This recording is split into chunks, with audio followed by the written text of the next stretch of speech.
నిర్గమకాండం 33వ అధ్యాయం 22వ వచనం.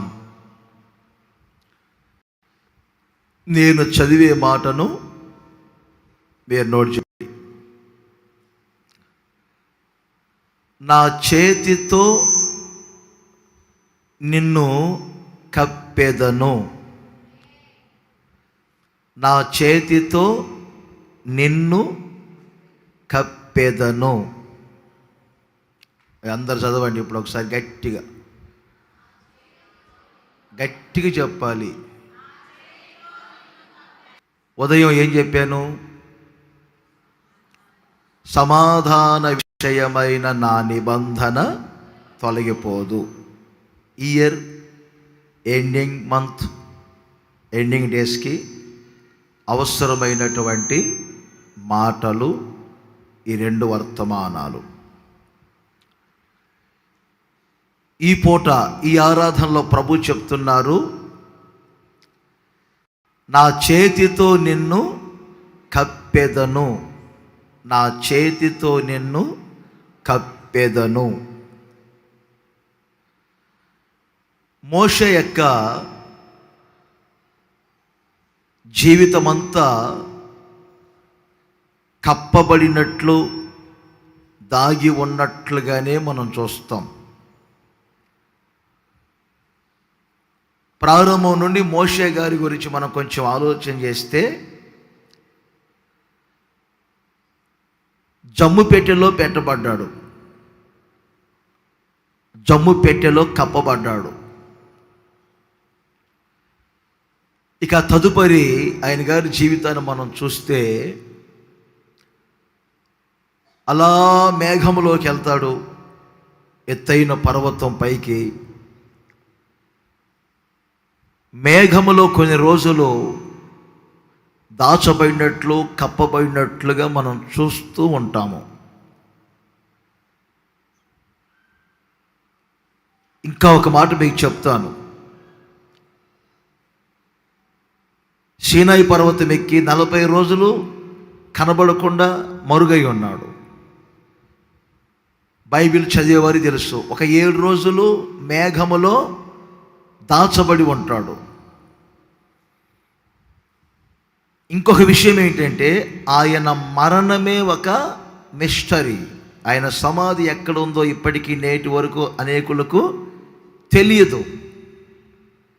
బిగినింగ్ నుండి దాచబడటం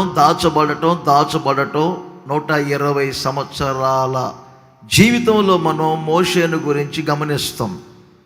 కొన్నిసార్లు జమ్ము పెట్టెలో, కొన్నిసార్లు 40 రోజులు సీనాయి పర్వతం మీద, మరికొన్నిసార్లు మేఘములో, కొన్నిసార్లు మహిమలో దేవుని చేతి క్రింద, కొన్ని పర్యాయాలు ఇలా జరుగుతూ చివరికి వచ్చేసరికి అసలు మోషే మరణం మిస్టరీగా మారింది. నేటి వరకు ఆయన సమాధి ఎక్కడుందో కూడా ఎవరికి తెలియదని వాక్యం చెప్తుంది. ఒకసారి దేవుణ్ణి అడిగారు, నిన్ను చూడాలని ఉంది నాకు, అలా మేఘంలో కనపడుతున్నావు, కొండ మీదకి రమ్మంటావు, మేఘస్తంభములో నుంచి స్వరాన్ని వినిపిస్తున్నావు, ప్రత్యక్షంగా ఒక్కసారి నిన్ను చూడాలనుకుంటున్నాను నేను, ఒకసారి కనిపించు నాకు అని దేవుణ్ణి అడిగారు. దేవుడు కూడా చెప్పారు, నా మంచితనం అంతయు నీకు తెలియజేశాను కదా, మరలా ఎందుకు నన్ను చూడాలనుకుంటావు అంటే, కాదు ఒకసారి చూడాలి. అలా అయితే నువ్వు ఆ బండ మీద నిలబడు, నా మహిమ నిన్ను దాటి వెళ్తూ ఉంటుంది, నా వెనక భాగం నుండి చూస్తావు, అప్పటి వరకు నేను నా చేతితో నిన్ను కప్పెదను. నా చేతితో నిన్ను కప్పకపోతే నీవు నన్ను చూడలేవు, నా మహిమను చూడలేవు. అందుకని నా చేతితో నిన్ను కప్పితే వెనక భాగం నుండి నువ్వు నన్ను చూస్తావు. సూర్యగ్రహణం అలాంటి జరుగుతున్నప్పుడు మీరు గమనించారో లేదో, ఒక అద్దానికి బూడిద కాదు, పొగ పూసుకొని, దీపం యొక్క పొగ పూసి దానిలోంచి అలా చూస్తే ఆ సూర్యగోళాన్ని చూడగలం మనం. సూర్యుడు చంద్రగోళంలా కనపడతాడు ఆ మసిలో నుండి, అవునా? ప్రత్యక్షంగా సూర్యగోళాన్ని మనం మిట్ట మధ్యాహ్నం చూడగలమా? చూడలేం. అలా నీవు నా మహిమను చూడాలంటే, నా ముఖాన్ని చూడాలంటే నా చేతితో నిన్ను కప్పుతాను, అప్పుడు నువ్వు చూడు. సరే, సందర్భం ఇది అక్కడ జరిగింది.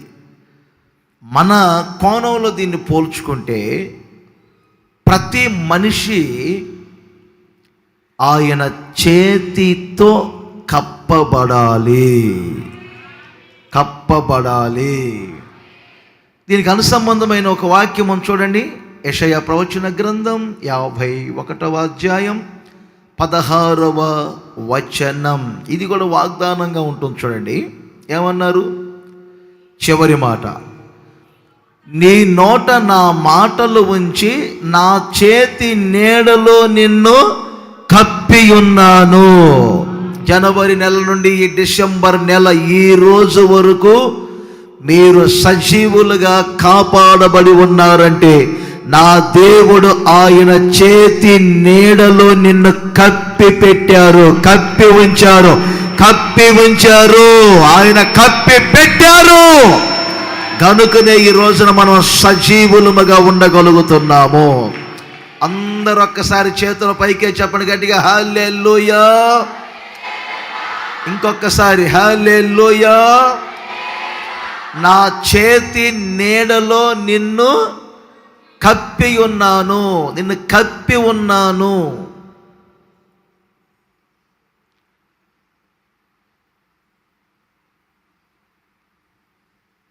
ప్రియమైన సహోదరులారా, ఆయన మనల్ని చేతి క్రింద దాచి ఉంచకపోతే, కప్పి పెట్టకపోతే, నేను అనుకుంటాను ఈ రోజున మీరందరూ సజీవులుగా ఉండేవారు కారేమో, నేను సజీవునిగా ఉండేవాడిని కానేమో. ఒక్కసారి మీరు ఆలోచన చేయండి. ఇప్పుడు పేతురు మొదటి పత్రిక ఉంది కదా, 5వ అధ్యాయములో ఇదే కదా వ్రాయబడింది. 6, 7, 8 ఈ వచనాలన్నిటిలో వ్రాయబడిన మాటలు ఏమిటి? తగిన సమయమందు హెచ్చించున్నట్లు ఆయన బలిష్టమైన చేతి క్రింద దీన మనస్సుకులై ఉండుడి. క్రింద ఏమని రాయబడింది? నీ విరోధి అయినటువంటి అపవాది గర్జించు సింహము వలె ఎవరిని మృంగుదునా అని ఎదుగుచూ ఉన్నాడు. అంటే అర్థమేమిటి? ఆయన చేతి క్రింద ఎవరైతే ఉంటారో, ఆయన చేతితో ఎవరైతే కప్పబడి ఉంటారో, ఎవరైతే ఆయన చేతి నీడతో కప్పబడి ఉంటారో అలాంటి వ్యక్తుల్ని దుష్టుడు ముట్టలేడు. ఈ డిసెంబర్ నెల కూడా దేవుడు ఆయన మిమ్ములను చేతి క్రింద కప్పి ఉంచబోతూ ఉన్నారు, దాచి ఉంచబోతూ ఉన్నారు. 2025వ సంవత్సరంలో ప్రవేశించాలని ఎంతమందికి ఆశ ఉందో వాళ్ళందరూ ఒక్కసారి గట్టిగా చేతుల పైకెత్తి హల్లెలూయా అని చెప్పమన్నాను అనుకోండి. చెప్తారు. ఎక్కడ పోయే కాలం వస్తుందో అని బాధ. మంచిది. 2025వ సంవత్సరమే కాదు, దేవుడు మీకు ఇచ్చిన ఆయుష్కాల దినములన్నీ మీరు ఆశీర్వాదముగా, సురక్షితముగా, క్షేమముగా మీరు మీ కుటుంబ సభ్యులు నడిపించబడాలి అని కోరుకుంటే నా దేవుడు తన చేతిలో మిమ్మల్ని దాచి ఉంచుకోవాలి. నా చేతితో నిన్ను కప్పి ఉన్నాను, నా చేతి నీడలో నిన్ను కప్పి పెట్టాను. దేవునికి మహిమ కలుగునగాక. ఒక్కసారి చెప్తారా అందరూ హల్లెలూయా.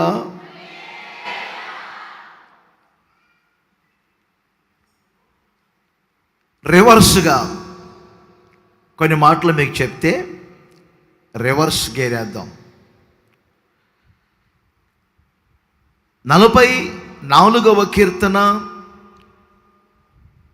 19వ వచనాన్ని మీరు గమనించినప్పుడు గాఢాంధకారము వారిని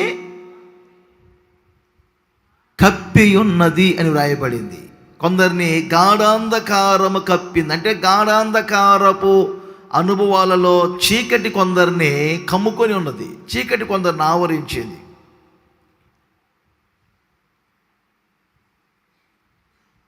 ఎప్పుడు చీకటిలో ఉన్నారు, చీకటిలో పెనుగులాడుతున్నారు, వాళ్ళ చీకటి కార్యాలు. ఇశ్రాయేలీయులను కూడా దేవుడు తన వెలుగులో ఉంచితే ఐగుప్తీయులు 3 రోజులు గాఢాంధకారపు చీకటిలో ఉన్నట్లుగా మన లేఖనాల్లో చూస్తాం. గాఢాంధకారపు చీకటి ప్రజలను కమ్ముకుంటున్న రోజులు. ఆ చీకటి క్రింద కప్పబడి ఉంటున్నారు చాలామంది. 89వ కీర్తన 45వ వచనాన్ని గమనించండి. ఇక్కడేమని రాయబడిందంటే సిగ్గు కొందరని కప్పి ఉన్నది. సిగ్గుతో అతన్ని కప్పి ఉన్నామంటే కొంతమంది సిగ్గుతో అనగానే ముఖాన్ని కప్పుకునే పరిస్థితి వచ్చింది. ఇవి వ్యతిరేకంగా నేను చెప్పే సందేశానికి. సంవత్సరం అంతా కొందరేమో గాఢాంధకారము చేత కప్పబడి ఉన్నారు, సంవత్సరం అంతా కొంతమంది ఏమో సిగ్గుతో కప్పబడి ఉన్నారు, తల పైకెత్తుకోలేక. ఇంటిలో భర్త ప్రవర్తన బట్టి, లేకపోతే భార్య ప్రవర్తన బట్టో, లేకపోతే పిల్లల పరిస్థితులను బట్టో ఇశ్రాయేలులకు రాజు అయినటువంటి దావీదు ఒక రోజున మంచి రాజు అయిన, వినండి చెప్పే మాటలు, ఇశ్రాయేలు 12 గోత్రాలను పరిపాలన చేసే రాజు ఒక రోజున కాళ్ళకు చెప్పులు లేకుండా తల కప్పుకొని అరణ్యానికి పారిపోతా ఉన్నాడు.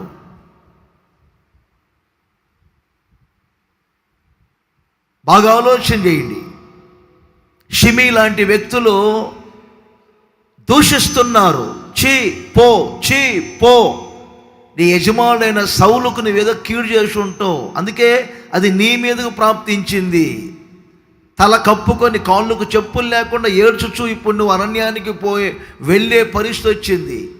దావీదు కాళ్ళకు చెప్పులు లేకుండా తల కప్పుకొని సిగ్గుతో తలపైకి ఎత్తుకోలేక అరణ్యానికి వెళ్ళటానికి గల కారణం ఏంటంటే తన కడుపున పుట్టినటువంటి కుమారుడు అబ్షాలోమును బట్టి.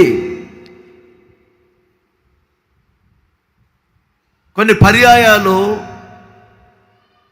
ఇంట్లో ఉన్నటువంటి పిల్లలను బట్టి తల్లిదండ్రులు తలపైకెత్తుకోలేని పరిస్థితులు, సిగ్గుపడే పరిస్థితులు, అవమానాలతో నిందలతో తల దించుకునే పరిస్థితులు వస్తున్నాయి. కొందరేమో గాఢాంధకారము చేత కప్పబడి ఉంటే మరికొంతమందిని ఏమో సిగ్గు కప్పింది, అవమానాలు, నిందలు. సామెతల గ్రంథములో 24వ అధ్యాయం 31వ వచనాన్ని గమనించినప్పుడు ఇక్కడ చూడండి, కొందరిని ఏమి కప్పి ఉన్నాయో ఆలోచన చేద్దండి. ముండ్ల తుప్పలను బలిసి ఉండెను, దోలగొండ్లు దాన్ని కప్పి ఉండెను. ఆ పొలం అంతా కూడా ఇప్పుడు ముళ్ళతో కప్పబడింది. ఆ పొలం అంతా కూడా ఇప్పుడు ఏమంటే దోలగొండ్లతో కప్పబడి ఉంది. పొలములో ఉండవలసింది పంట కదా, పంట ఉండవలసినటువంటి స్థలములో పొలములో ఇప్పుడు కొన్ని ముండ్లు కప్పి ఉన్నాయి, దోలగొండ్లు కప్పి ఉన్నాయి అని వాక్యం చెప్తుంది. బైబిల్ పరంగా ముండ్లు అంటే మనం గమనిస్తాం, ఇవి శరీర కార్యములకు సాదృశ్యంగా ఉంటాయి. దేవుని ప్రజలలో గత రాత్రి కూడా చెప్పాను, పెరగవలసింది ఆత్మ ఫలాలు, కానీ శరీర కార్యాలు ఈ రోజున పెరుగుతూ ఉన్నాయి. వాళ్ళ సోమరితనాన్ని బట్టి 30వ వాక్యం చెప్తుంది, సోమరివాని చేను నేను దాటి రాగా. ప్రార్థన చేసుకోవలసిన విధంగా ప్రార్థన చేసుకోక, దేవుడు చెప్పినది వినక, ఆదాము జీవితంలో ఎందుకు ముండ్లు, ఈ దూలగొండ్లు బయలుదేరి మొలిచిని అంటే దేవుని మాట వినని కారణాన్ని బట్టి. ఇలా చెప్పుకుంటూ వెళ్తే చాలా విషయాలు ఉన్నాయి. యోనా గ్రంథములో 2వ అధ్యాయం 3వ వచనాన్ని గమనించినప్పుడు ఇక్కడ అంటాడు, తరంగములను నీ కరులను నన్ను కప్పి ఉన్నవి. సముద్రపు అడుగు భాగంలోకి వెళ్ళాడు యోనా. చాప కడుపులో ఉన్నాడు యోనా. ప్రవాహాలు చుట్టుకొని ఉన్న యోనాని తరంగాలు, అలలు, కరుళ్ళు అన్నీ కప్పిపెట్టినాయి ఆయన్ని. బైబిల్ పరంగా ఈ సముద్రపు జలములు అనేవి శ్రమలకు సాదృశ్యంగా ఉంటాయి. శ్రమలు, జలరాశులలో నేను మునిగిపోతూ ఉండగా ఉన్నత స్థలములలో నుండి ఆయన చెయ్యి చాపి నన్ను పైకి తీసెను అంటాడు కీర్తనాకారుడు. ఈరోజు చాలామంది జీవితంలో శ్రమలు ఆవరించి ఉన్నాయి, శ్రమలు కప్పబడి ఉన్నాయి. ఇవి వ్యతిరేకంగా నేను చెప్పింది. కొందరిని గాఢాంధకారము కప్పి ఉన్నది, మరికొంతమందిని సిగ్గు కప్పి ఉన్నది, మరికొందరిని ముండ్లు, దూలగొండ్లు కప్పి ఉన్నవి, మరికొంతమందిని అనేకమైన సముద్రపు తరంగములు, అలలు అన్నీ కూడా శ్రమలు కప్పి ఉన్నాయి. ఒక్కసారి ఇప్పుడు సముద్రపు అలల్లోకి వెళ్ళండి, ఆ బాధ ఏంటో మీకు అర్థమవుతుంది. ముండ్లలో పడండి ఒకసారి, మీకు అర్థమవుతుంది. గాఢాంధకారములోనికి వెళ్ళండి, అప్పుడు మీకు అర్థమవుతుంది. తల పైకెత్తుకోకుండా సిగ్గుపడే పరిస్థితులు, సిగ్గుపరచబడే పరిస్థితుల్లోకి వెళ్ళండి, అప్పుడు మీకు అర్థమవుతుంది. వీటికి వ్యతిరేకముగా నా దేవుడు అనేకులు ఈలాగున కప్పబడి ఉండగా నా దేవుడు మీతో చెప్తూ ఉన్నారు, నా చేతితో మిమ్మల్ని కప్పి పెట్టాను, నా చేతి నీడలో మిమ్మల్ని కప్పి పెట్టాను. చేతి నీడలో దాచి ఉంచిన దేవుడు, చేతి నీడతో కప్పిన దేవునికి అందరు 2 చేతుల పైకెత్తి స్తోత్రము చెప్పండి గట్టిగా, హల్లెలూయా. ఇంకా గట్టిగా చెప్పండి గట్టిగా, హల్లెలూయా. నా చేతితో నిన్ను కప్పి పెట్టాను. ఆయన చేతితో నిన్ను కప్పి పెట్టాడు గనుకనే గాఢాంధకారపు చీకటి నిన్ను సమీపించలేదు. సిగ్గు, అవమానాలు, నిందలు మిమ్మల్ని సమీపించలేదు. ఆ ముండ్ల తుప్పల దూలగొండ్లు మిమ్మల్ని సమీపించలేదు. అనేక తరంగాలు మిమ్మల్ని సమీపించలేదు. అందుకు దేవునికి మహిమ కలుగునుగాక.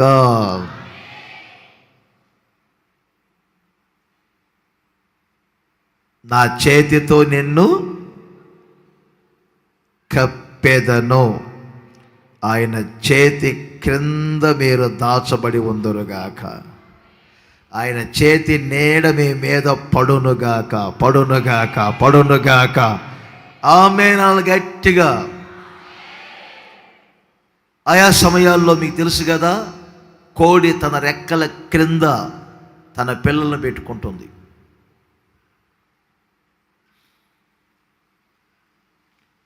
చిన్న వీడియో క్లిప్ చూశాను నేను, పంపించారు ఎవరు.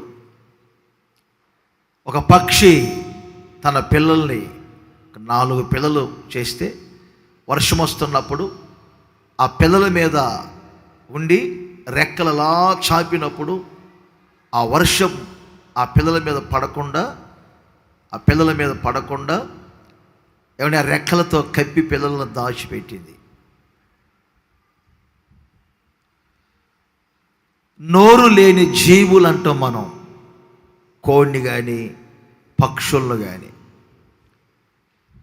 మరి ఇలాంటి వాటికే తన పిల్లల్ని దాచుకోవాలి, తన పిల్లల్ని కాచుకోవాలి అనే ఆలోచన ఉన్నప్పుడు పరలోకపు తండ్రి మీ మీద ఎంత శ్రద్ధ తీసుకుంటారో, ఎన్ని బాధ్యతలు తీసుకుంటారో కొంచెం మీరు ఆలోచన చేయండి.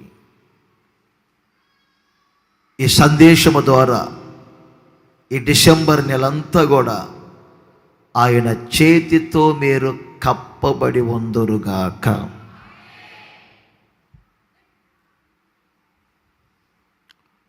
కొన్ని విషయాలు మీకు జాగ్రత్తగా వినండి, చెప్తాను. ఒక మనిషి వేటితో కప్పబడాలి అనే అంశం మీద కొన్ని ముఖ్యమైన విషయాలు మీతో పంచుకుంటాను. గాఢాంధకారంతో కాదు, సిగ్గుతో కాదు, ఇంకా ముండ్లతో కాదు, తరంగములతో కాదు. ఒక మనిషి కప్పబడి ఉండవలసింది వేటి చేత. ఏవి మిమ్మల్ని కప్పాలి, వేటి క్రింద మీరు ఉండాలి అనే కొన్ని విషయాలు మీతో పంచుకుంటాను. 84వ కీర్తన 6వ వచనాన్ని ఒక్కసారి మీరు గమనించండి. ఇక్కడ ఏమని రాయబడిందంటే, దీవెనలతో కప్పును. ఇది నోట్ చేయండి, దీవెనలతో కప్పును.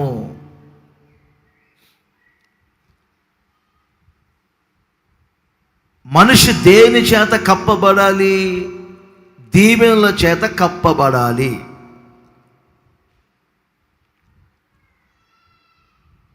ఒకసారి ఇలా అనుకోండి, తల మీద ఏమైనా దొరికిద్దేమో. ఏం దొరుకుతుంది? పేలు ఏమైనా పేలు బయటపడతాయి. ఆ మధ్య ఒకడు పేలు చేస్తేను భార్య దొరికిన వారికి మేలు దొరుకుతుందో మేలు దొరుకుతుందో మేలు దొరుకుతుందో అని చెప్పారు కదయ్యా ప్రసంగం. బైబిల్లో ఉన్నది కాబట్టి చెప్పామయ్యా. నాకు మేలు దొరికింది ప్రక్కన పెట్టుకోవో, దాని పేలన్నీ దొరికాయి నాకు.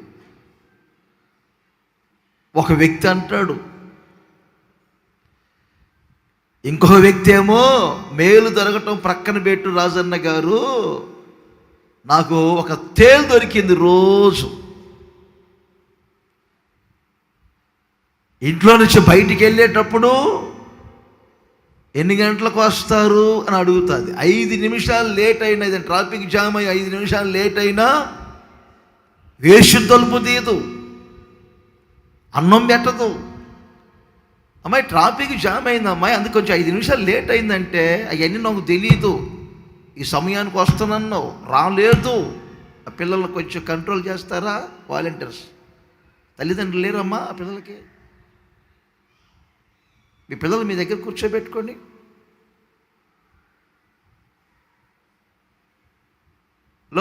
వాలంటీర్స్, పరిచారకులు, పురుషులు కనపట్లేదు మీకు?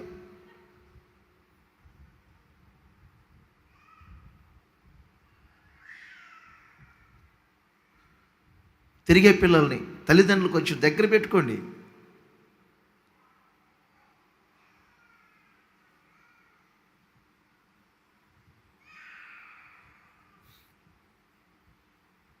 చాక్లెట్లు ఇస్తా అని చెప్పు, ముగించు. షర్ప్ ఇన్నిసార్లు అడిగించుకోండి. ఇందాక బాగుంది కదా, మొదట ఆ రోజుల్లో అడగలేదు కదా, ఇప్పుడు ఎందుకన్నా కదిలిస్తా.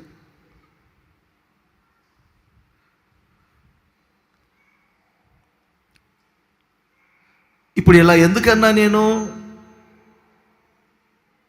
మీ తల మీద దీవెన ఉందా లేదా అని. తొలకరి వాన దానిని దీవెనలతో నింపును, కప్పును.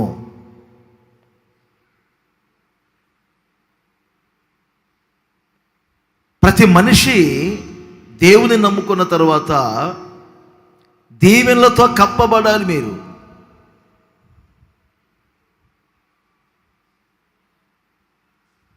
అనుకున్నంత, చాలినంత దీవెనలు మీరు పొందారా?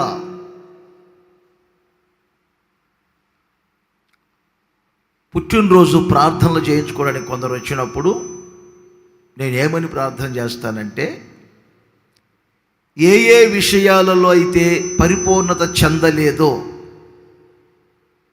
ఈ సంవత్సరం పరిపూర్ణత చెందాలి అని ప్రార్థన చేస్తాను. ఒక్కొక్క నెలను దేవుడు మనకి ఎందుకు ఇస్తున్నారు? ఆయన నమ్ముకున్న బిడ్డలు దీవెనల చేత ఎప్పుడు కప్పబడాలి, దీవెనల చేత ఎప్పుడు నింపబడాలి.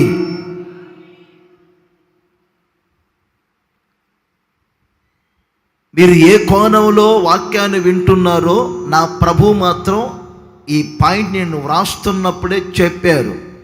ఈ డిసెంబర్ నెల తొలకరి వాన దీవెనలతో కప్పినట్లుగా నా దేవుడు మిమ్మల్ని దీవెనలతో కప్పునుగాక, దీవెనలతో కప్పునుగాక, దీవెనలతో మీరు కప్పబడుదురుగాక, కప్పబడుదురుగాక, కప్పబడుదురుగాక.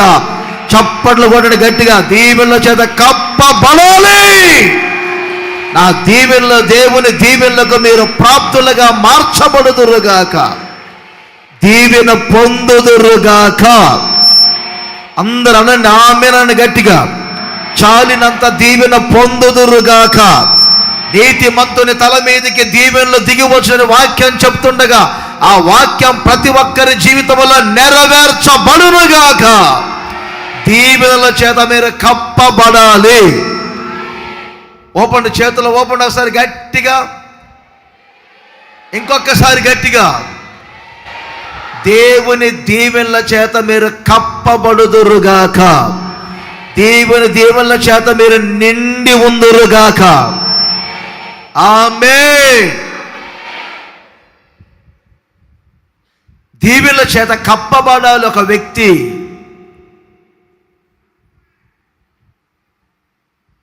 ఇంకా దీవించు, దీవించు, దీవించు, దీవించు కాదు. ప్రజలకు మీరు ఆశీర్వాదముగా మారాలి.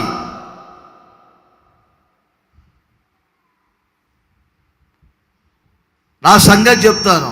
నన్ను స్వస్థపరచు, నన్ను స్వస్థపరచు, నన్ను స్వస్థపరచు అని నేను ప్రార్థన చేసుకోను. నన్ను స్వస్థపరచని నేను ప్రార్థన చేసుకోవడం ఏంటి? నేను ప్రార్థన చేస్తే అనేకులు స్వస్థ పొందాలి.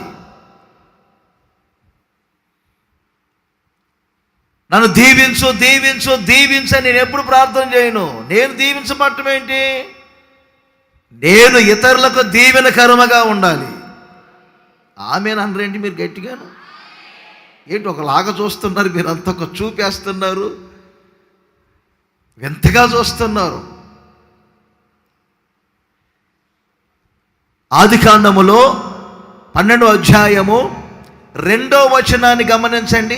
2వ వచనంలో ఏమని వ్రాయబడింది?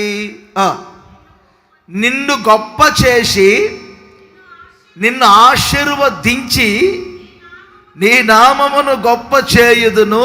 చివరి మాట అందరు చెప్పండి. నీవు ఆశీర్వాదముగా ఉందువు. చేతులెత్తి ఆమె అనుకోవచ్చు కదా. అలాగూ జరుగునగాక. ఆశీర్వాదముగా ఉందురు, ఆశీర్వాదముగా ఉందురు.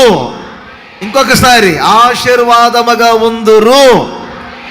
మీరు ఎక్కడ అడుగు పెడితే అక్కడ ఆశీర్వాదముగా ఉండాలి. మీరు ఒక శాఖలో పనిచేస్తున్నప్పుడు ఆ శాఖకే మీరు ఆశీర్వాదముగా ఉండాలి. ఒక కంపెనీలో పనిచేస్తున్నప్పుడు ఆ కంపెనీకే మీరు ఆశీర్వాదముగా ఉండాలి. ఒక వ్యాపారంలో మీరు ఉన్నప్పుడు ఆ వ్యాపారం మీ ద్వారా ఆశీర్వాదముగా మార్చబడాలి. మీరు ఒక ఊరిలో ఉంటే ఆ ఊరి మీ ద్వారా ఆశీర్వాదం పొందాలి.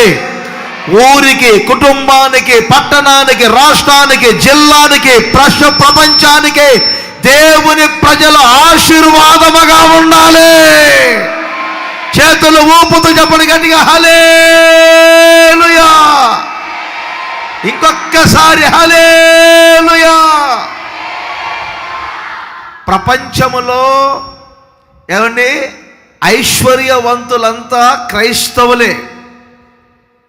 క్రైస్తవులు అనేవాళ్ళు అనామకులు కాదు.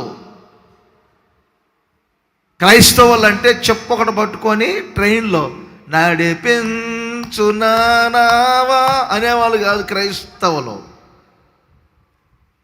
క్రైస్తవులు అంటే ఎవరు అనుకున్నారు?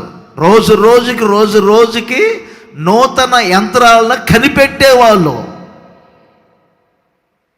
ప్రపంచంలో ఐశ్వర్యవంతులంతా ఇప్పుడు ఎవరో తెలుసా? క్రైస్తవులే. రాకెట్లు మొదలుకొని గుండు సూదుల వరకు కనిపెట్టినోడు క్రైస్తవుడు. అది త్వరలో న్యూఢిల్లీ నుండి న్యూయార్క్కి అరగంటలో తీసుకెళ్తాడంట. ఎలన్ మస్క్ అనేవాళ్ళు. వీళ్ళంతా ఎవరో తెలుసా? క్రైస్తవులు. ఏ గేటు? బిల్ గేటా? ఏ గేటు? ప్రపంచంలోనే ఏమండి ఐశ్వర్యవంతుడు. వీళ్ళంతా ఎవరు? దేవుణ్ణి నమ్ముకునే బిడ్డలు. KFC ఈరోజు ప్రపంచమంతా వ్యాపించింది. KFC తోపుడు బండి మీద అమ్ముకునేవాడు. తోపుడు బండి మీద ఈ రోజున ప్రపంచ దేశాల్లో ఎక్కడికి వెళ్ళినా KFC అనేది ఉన్నది. ఎవరంటే క్రిస్టియన్స్. క్రైస్తవుడు మట్టి పట్టుకున్న అది బంగారంగా మార్చబడాలి. కొట్ట చూసారు మన కొట్ట తేలకల్లేసి నేలకల్లేసి నోట్లో ఉమ్మి గారుస్తా. లేకపోతే సరిగ్గా చెప్పండి గట్టిగా అల్లేలి అని. ఆశలు లేని వారిని దేవుడు కూడా ఆశీర్వదించడు. మీరు ఎంత ఉసూరు అనుకుంటూ కూర్చుంటారో, నా బ్రతికింతే, నా గతి ఇంతే అనుకుంటూ వెళ్తారు. మూలుగుతా తాడి చెట్టు కిందకి వెళ్తా. మూలిగే నక్క మీద పడే తాడికాయ.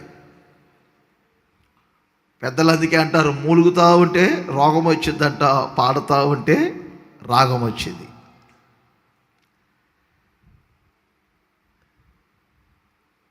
తొలకరి వాన దీవెనలతో కప్పినట్లు నా దేవుడు ఆయన దీవెనలతో మిమ్ములను కప్పునుగాక. ఇది మొదలుకొని నా దేవుని దీవెనలు మీ మీద కప్పబడి ఉండబోతున్నాయి. ఎక్కడికి వెళ్ళినా ఏది చేసినా నా దేవుడు తన దీవెనలతో మిమ్మల్ని కప్పునుగాక. ప్రవచనాత్మకంగా చెప్తున్నాను. ఇది మొదలుకొని మీ జీవిత చరిత్ర మార్చబడబోతుంది. మీ కుటుంబ వ్యవస్థ మార్చబడబోతుంది. 3 బారిపైన మీ జీవితాలు చిగురించబడబోతూ ఉన్నాయి. నూతనమైనటువంటి కృపలతో నూతనమైనటువంటి చిగురు నా దేవుడు మీలో పుట్టించునుగాక. ఇంకొక్కసారి గట్టిగా చప్పట్లు కొట్టి సంతోషించండి. గట్టిగా ఆమేన్, ఆమేన్, ఆమేన్, ఆమేన్, ఆమేన్, ఆమేన్, ఆమేన్ అని గట్టిగా. అప్పులున్న వాళ్ళందరూ చేతులు పైకెత్తండి. అప్పులు ఉన్నాయి అనేవాళ్ళు సిగ్గుపడొద్దు. చేసేటప్పుడు సిగ్గుపడాలి. ఎత్తమన్నప్పుడు ఇప్పుడు ఏమనుకుంటారా? వద్దు, అంతొద్దు. అప్పుల్లో ఉన్న వాళ్ళు రూపాయి కానీ 2 రూపాయలు కానీ అప్పుల్లో ఉన్న వాళ్ళు చేతులు పైకి ఎత్తండి.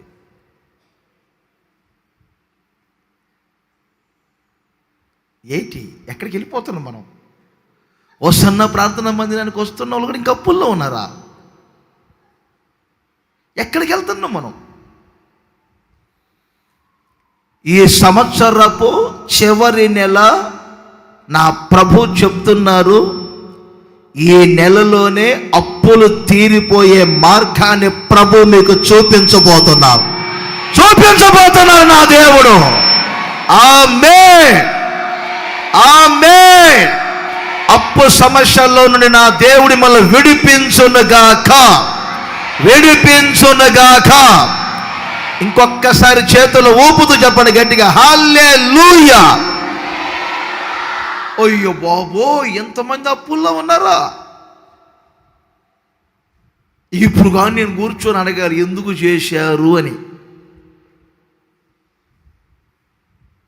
మీ మాటలు విన్నానంటే నేను కూడా అప్పుల్లోకి దిగుతాను. అంత తీయగా చెప్తారు.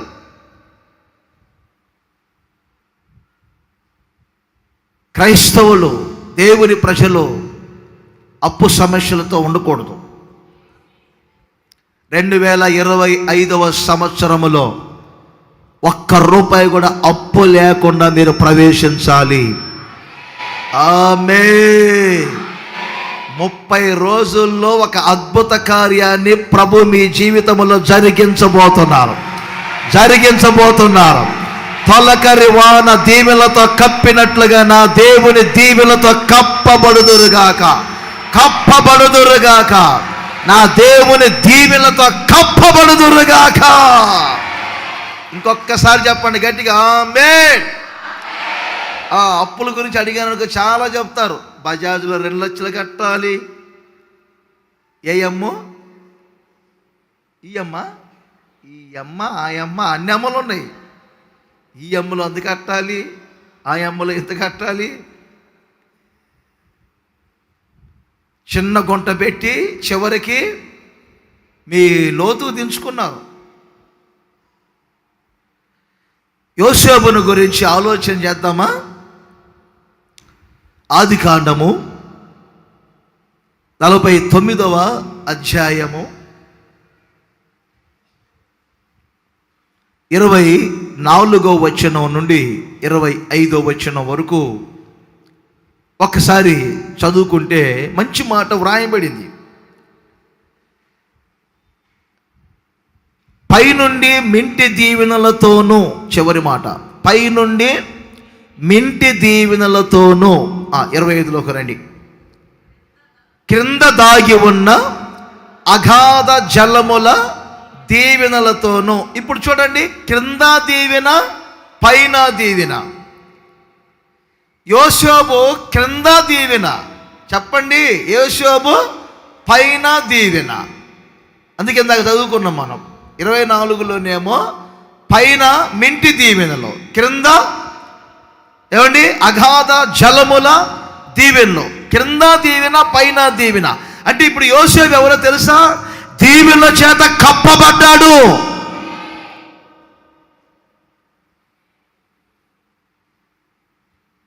మిగతా వారి కంటే కూడా యోసేపు దీవెనలతో కప్పబడి ఉన్నాడు.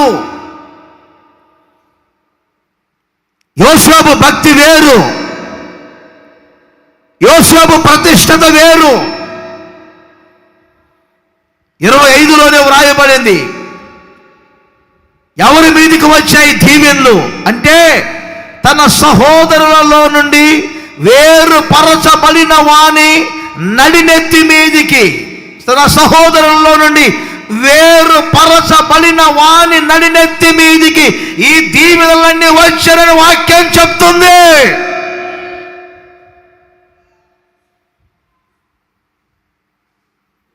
యోసేపును దీవించిన దేవుడు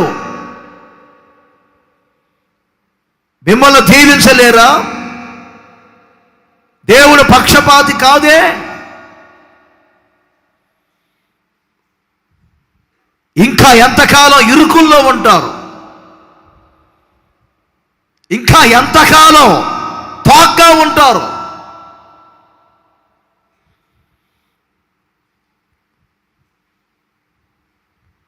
ఒక మనిషి అప్పులు చేసి సిగ్గుతో, అవమానములతో తలదించుకునేటట్లుగా కాదు ఉండవలసింది. ఒక మనిషి దీవెనల చేత కప్పబడాలి.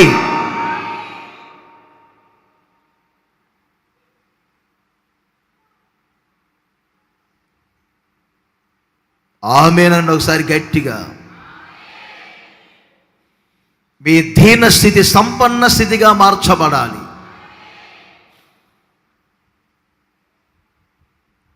మీకు ఇచ్చినటువంటి ఆశీర్వాదములో ఒక నెమ్మది, సుఖము, సౌఖ్యము, సమాధానము, కాపుదల కలిగి జీవించాలి మీరు.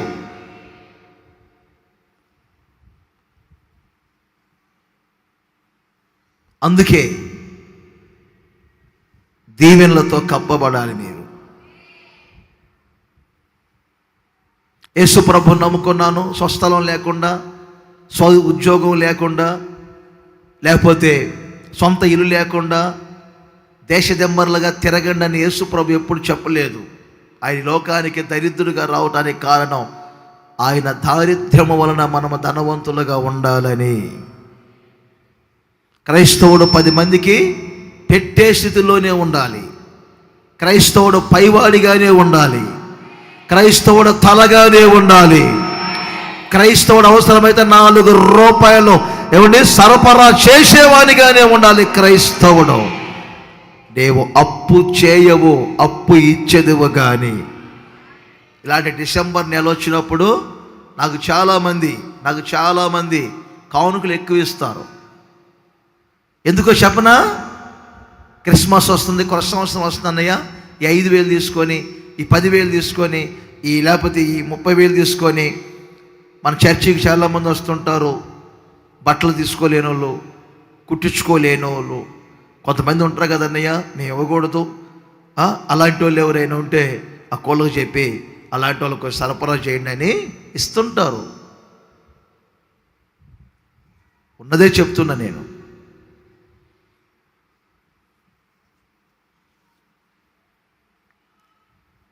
నలుగురికి పంచిపెట్టేవారిగా ఉండాలి మనం.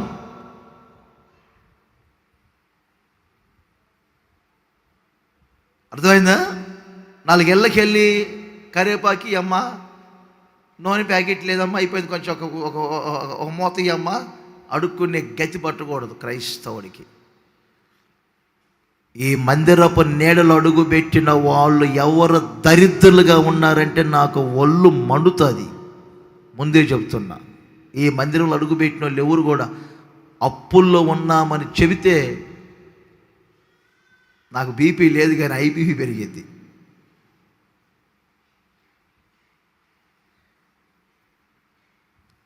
ఐదవ కీర్తన 12వ వచనాన్ని కూడా చూద్దామా? 5వ కీర్తన 12వ వచనం.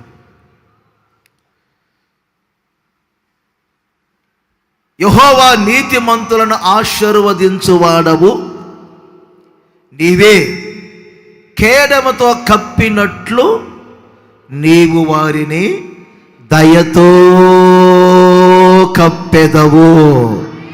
దయతో కప్పెదవు, దయతో కప్పెదవు. దయతో మీరు కప్పబడుదురుగాక, దయతో మీరు కప్పబడుదురుగాక. దేవుని దయ మీ మీద కప్పబడునుగాక, కప్పబడునుగాక, కప్పబడునుగాక. చెప్పాలి చెప్పాలి చెప్పాలి చెప్పాలి. దయకు మీరు ప్రాప్తులుగా మార్చబడుదురుగాక. దేవుని దయ మీ మీద, మీ పిల్లల మీద నిలిచి ఉండునుగాక. ఇప్పుడు చేతులు ఊపుతూ చెప్పండి గట్టిగా, హల్లెలూయా. ఇంకొక్కసారి చెప్పండి గట్టిగా, హల్లెలూయా. దేవుని దయతో మీరు కప్పబడాలి. దేవుని దయ క్రింద మీరు ఉండాలి.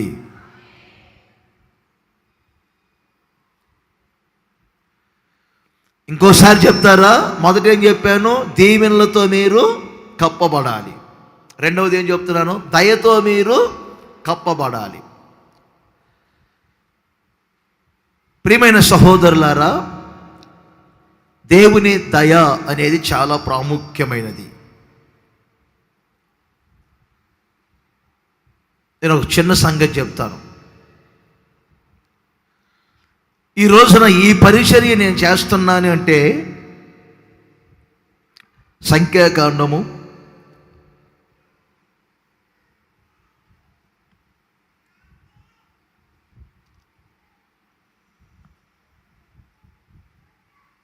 18:7 వచనంలో ఉంటుంది. 18:7 దయచేతనే, అదే మంచి మాట. 18:7 చివరి మాటలో దయచేతనే ఈ యాజకత్వపు సేవ నేను మీకు ఇచ్చి ఉన్నాను. చూశారా? కొమ్ములు తిరిగిన మొనగాళ్ళమని కాదు దేవుడు ఈ యాజకత్వపు పరిచర్యని ఇచ్చినది. చూడండి, ఈ యాజకత్వపు పరిచర్యను దేవుడు ఎందుకు ఇచ్చారు మనకంటే దయచేతనే అని వాక్యం చెప్తుంది.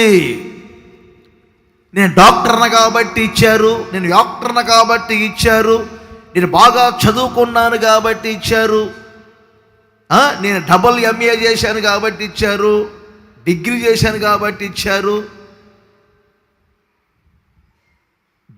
బిఈడి చేశాను కాబట్టి. కొంతమంది వాల్ పోస్టర్లు వేసుకుంటూ ఉంటారు మనోళ్ళు, B Ed, double MA, B Tech, M Tech, ఆ టెక్, ఈ టెక్ అని వేసుకుంటూ ఉంటారు.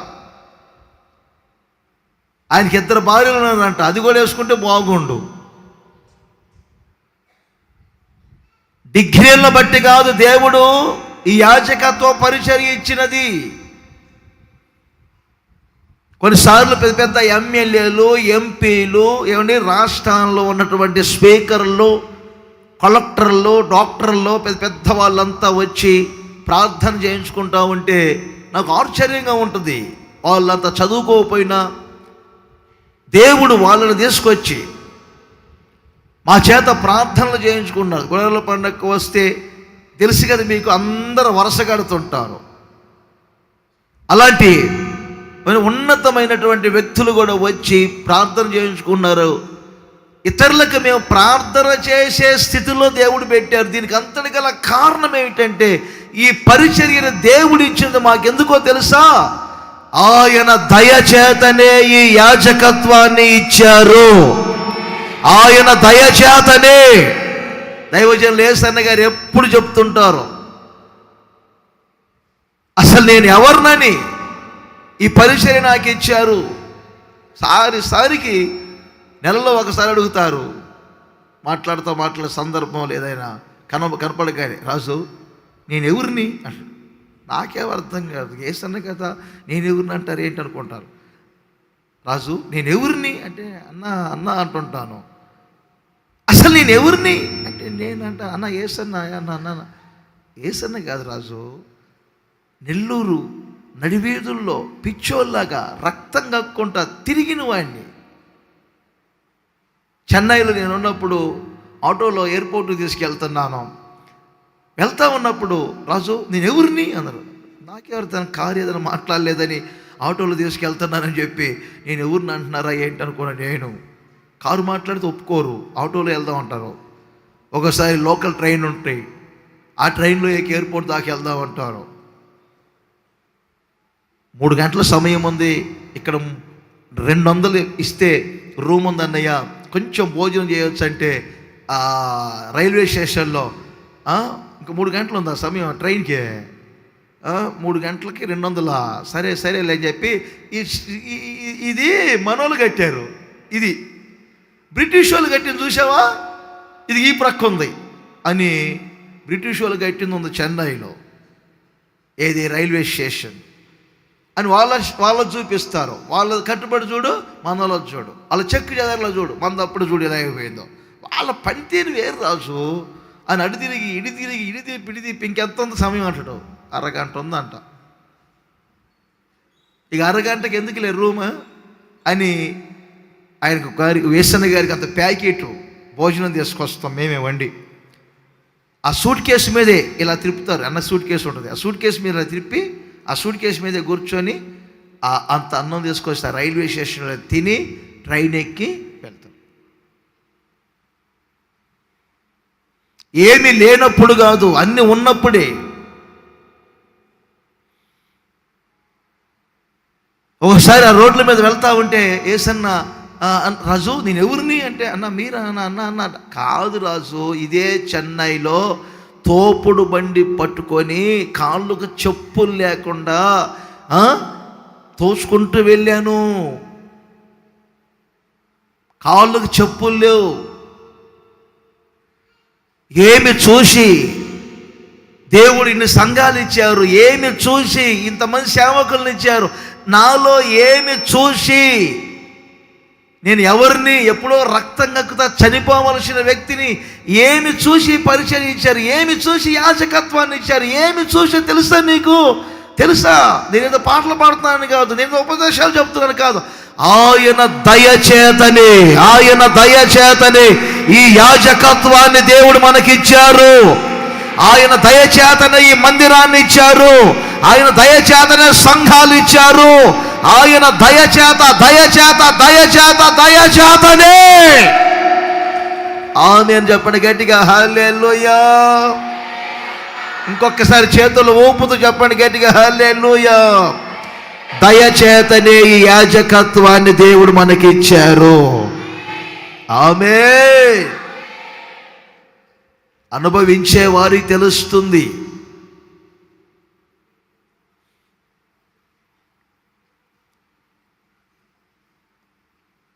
సంవత్సరం దయను ఒక కిరీటముగా మనకు ధరిస్తున్నారు.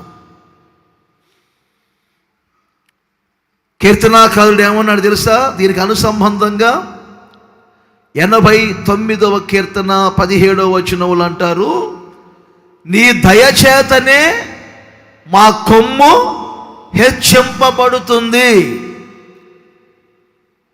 ఒక వ్యక్తి హెచ్చింపబడాలి అనుకుంటే, ఒక వ్యక్తి ఉన్నత స్థాయికి రావాలి అనుకుంటే, వాక్యం చెప్తుంది దయచేతనే. ఇప్పుడు దయ అనేది ఎంతమందికి కావాలో ఒకసారి మీ 2 చేతులు పైకెత్తి దయ కావాలి అనుకున్న వాళ్ళు ఒకసారి చెప్పండి. దయ కావాలి అనుకున్న వాళ్ళు చెప్పండి. మా మందిలో చాలామంది దయలు ఉన్నారు, ఇచ్చి పంపుతాను, నీకు ఇబ్బంది ఏమీ లేదు, పెళ్లి చూపులు లేవు, పేరంటాలు ఏమీ లేవు, అయిపోయింది. కావాలా? దయ కావాల్సిన వాళ్ళందరూ ఒకసారి చేతులు ఊపుతూ హల్లెలూయా చెప్పండి గట్టిగా. ఓకే. దయ అనేది ఇచ్చిపుచ్చుకునేది అంటే సదింపుల టైపు. సదింపులు అంటే ఏంటి? అమ్మాయి పెళ్లి చేసేటప్పుడు లిస్ట్ బయటికి తీస్తారు.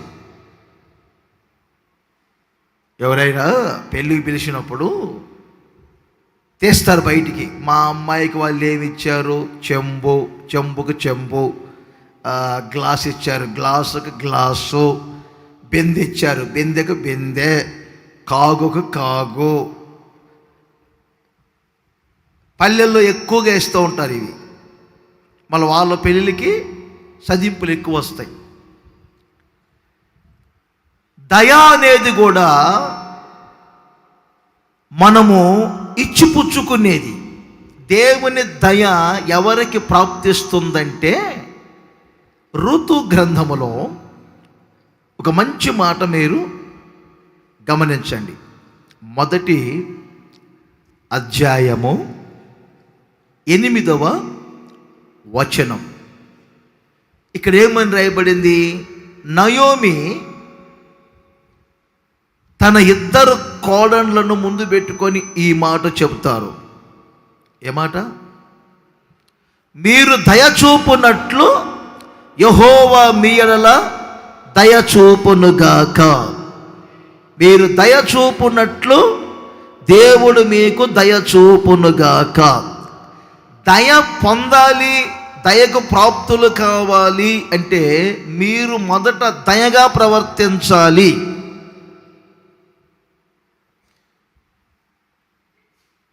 దేవుని చూడండి, నన్ను చూడండి. దేవుని చూడండి, నన్ను చూడండి. Same natures, ditto. 18వ కీర్తన 25వ వచనం.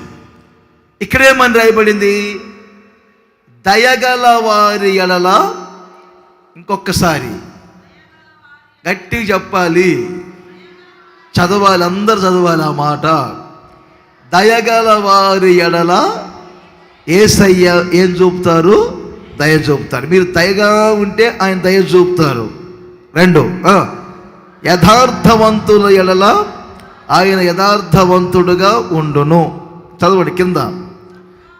సద్భావము గల వారి ఎడల నీవు సద్భావము చూపుదువు. కిందకు రండి. మూర్ఖుల ఎడల నీవు వికటము చూపుదువు. కిందకు రండి. ఇంకా శ్రమపడు వారిని నీవు రక్షించదువు. గర్విష్ఠులకు నీవు విరోధివై అణిచివేస్తావు. దయగా ప్రవర్తిస్తే దయకు ప్రాప్తులవుతారు. కఠినముగా ఉండి గర్వించి వికటము చూపితే ఆయన కూడా మీ ఎడల వికటం చూపుతాడు. ఆయన ఎడల మీ ఎడల కోప్పడతాడు.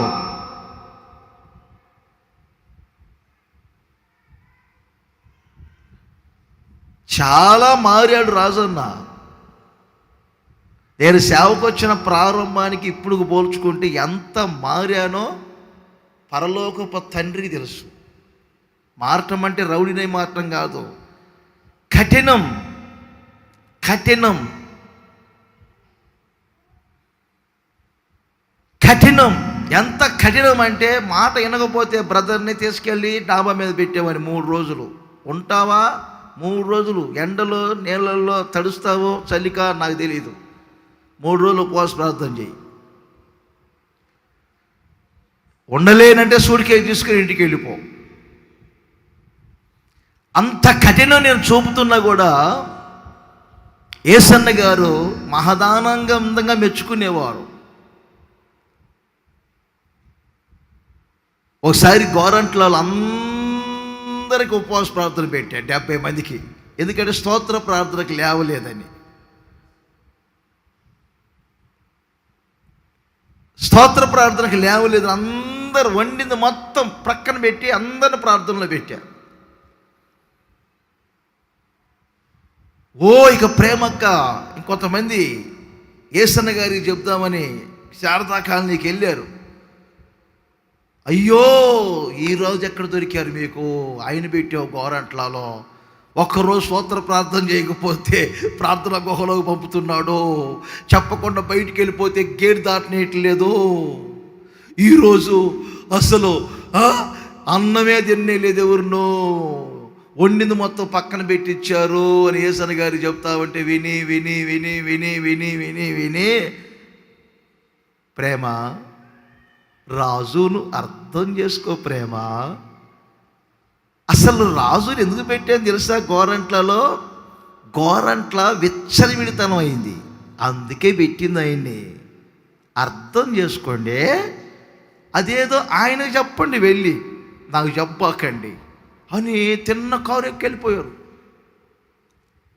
వాళ్ళు మళ్ళీ నా దగ్గరకు వచ్చి ఈసారి లేస్తారంట్లయ్యా తిన్న చెప్పయ్యా అంటే అప్పుడు ఓకే అంటే అప్పుడు తిన్నారు. ఒక మనిషికి ఒక ఆధిపత్యం ఇచ్చిన తర్వాత, ఒక మనిషికి ఏదన్నా అధికారం ఇచ్చిన తర్వాత దాన్ని మరలా ఫెయిల్ చేయటానికి, ఆ అడ్మినిస్ట్రేషన్ ఫెయిల్ చేయటానికి నేను చెప్తాను వెళ్ళండి అనేవారు కాదు యేసన్న గారు. వారి నడిపింపు వేరు. చిన్నవాళ్ళైన పెద్దవాళ్ళైన ఒక స్థాయి ఇచ్చిన తర్వాత దాన్ని గౌరవపరుస్తారు. సంస్థ అనేది విచ్చలవిడిగా ఉండేది కాదు. సేవకులు అనేది విచ్చలవిడిగా ఉండేది కాదు. యేసన్న గారు లేరు ఈ 12 సంవత్సరాల నుండి. ఇక ఆయన గారు లేరు అని చెప్పి కొంచెం హృదయాన్ని విశాలపరుచుకొని సేవకుల్ని పోగొట్టుకోకూడదు. మారుతారులే మారుతారులే మారుతారులే అని కొంచెం నిలబెట్టుకుంటూ విశాలంగా విశాలంగా విశాలంగా హృదయాన్ని విశాలపరుచుకుంటున్నాం. అది మారటం అంటే.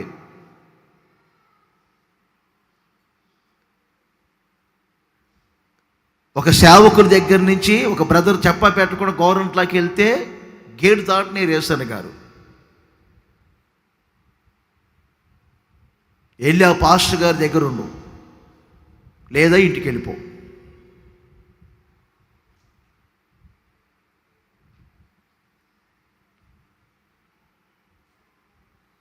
ఎందుకు చెప్తున్నాను ఈ మాటలు? దయగల వారి ఎడల దయ చూపుతాడు, కఠినముగా ఉంటే కఠినమే. సంఘం అనేది, సంస్థ అనేది విచ్చలవిడితనానికి చోటు ఇచ్చేది కాదు.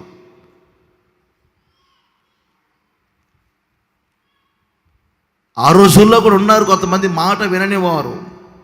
అలాంటి వాళ్ళు లేరు సంస్థలో.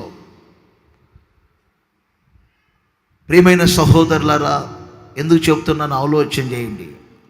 మనిషి కఠినముతో కాదు కప్పబడవలసింది. మనిషి గర్వముతో కాదు కప్పబడవలసింది. దేవుని దయకు ఎప్పుడు ప్రాప్తుడవుతాడు? సేవకుల ఎడల కొన్నిసార్లు కఠినం ఎందుకు చూపుతామంటే, సేవ అంటే అలాగే ఉండాలి. నిన్నగాక మొన్న సేవకు వచ్చి పెద్ద ఐఫోన్ పెట్టుకొని, అర్థమైందా, యూనిఫామ్ మెయింటైన్ చేయకుండా ఆఫ్ షర్ట్లు వేసుకొని, అర్థమైందా, ఏసన్న గారు కూడా అలా చేయలేదు. కొంతమంది చేస్తుంటారు, పిచ్చి పిచ్చి పనులను చేస్తుంటారు. ఇంతోడు కూడా చేస్తుంటాడు. అన్ని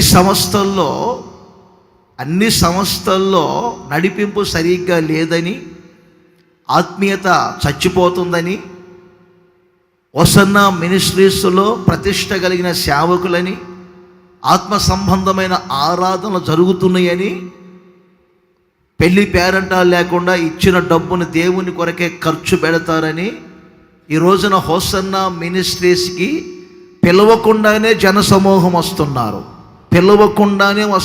జనసమూహం. అర్థమైందా? ఎవరిని వెతక్కపోయినా వాళ్ళే పరుగులెత్తుకుంటూ వస్తున్నారు. మరి అలాంటప్పుడు మినిస్ట్రీ ఎంత క్వాలిటీగా ఉండాలి, సంఘం ఎంత క్వాలిటీగా ఉండాలి, సేవకులు ఎంత ప్రతిష్టతగా ఉండాలి. అది దెబ్బ తినకూడదనే కొన్నిసార్లు కఠినం చేసేది, అది దెబ్బ తినకూడదనే కొన్నిసార్లు బిగించేది, అది దెబ్బ తినకూడదనే మేకులను కొన్నిసార్లు లోపలికి దిగ్గొట్టేది.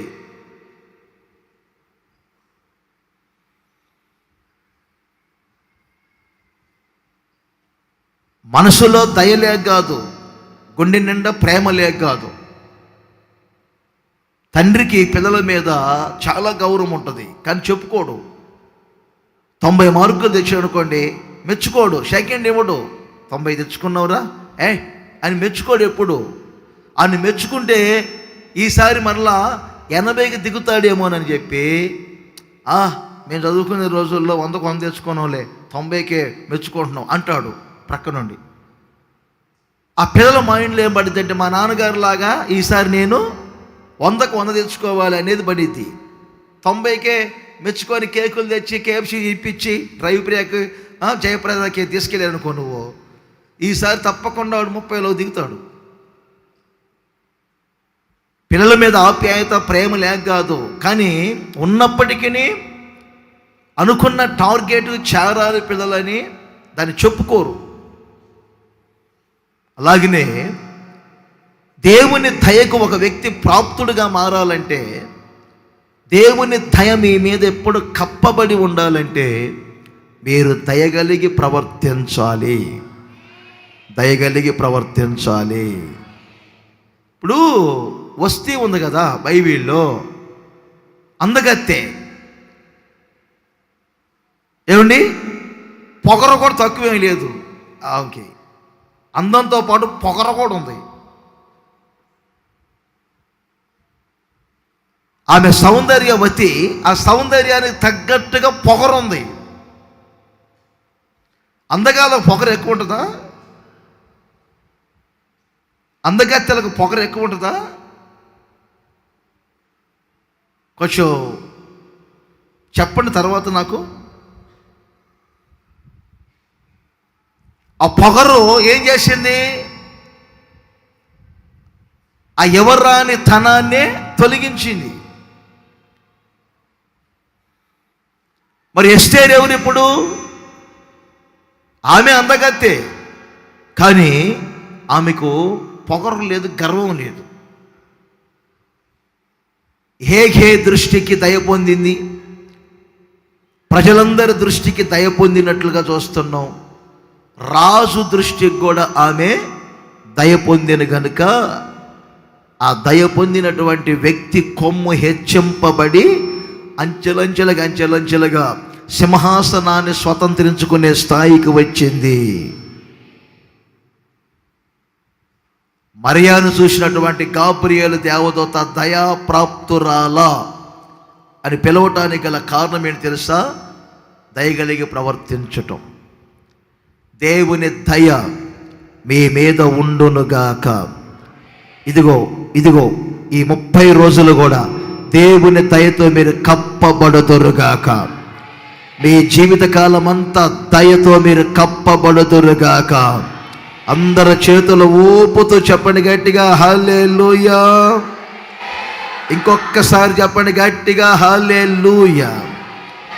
దయతో మీరు కప్పబడాలి, దయతో మీరు కప్పబడాలి, దయతో మీరు కప్పబడాలి, దీవెనలతో మీరు కప్పబడాలి. రెండవది దయతో మీరు కప్పబడాలి.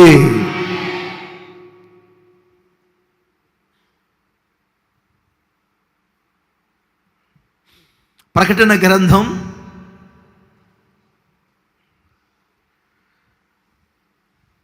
7వ అధ్యాయం 15వ వచనాన్ని కూడా చూద్దామా?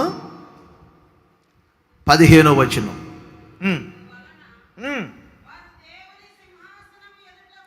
వారు దేవుని సింహాసనము ఎదుట ఉండి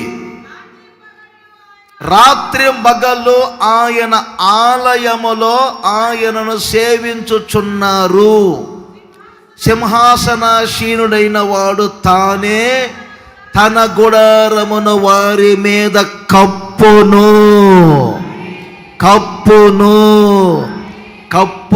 అనినప్పుడు చేతులు పైకెత్తుకొని మీరు ఆమేన్ అనండి గట్టిగా. దీవెనలతో కప్పును, దయతో కప్పును, తన గుడారమును మీ మీద కప్పును. ఆయన గుడారములో మీరు కప్పబడి ఉందురుగాక.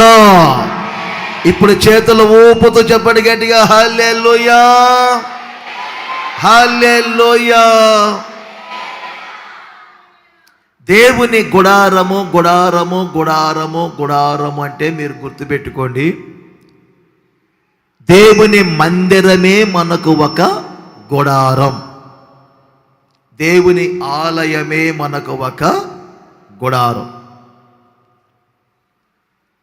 బైబిల్లో దేవుని ఆలయాలను, మందిరాలను చాలా విధాలుగా పోల్చి మాట్లాడారు.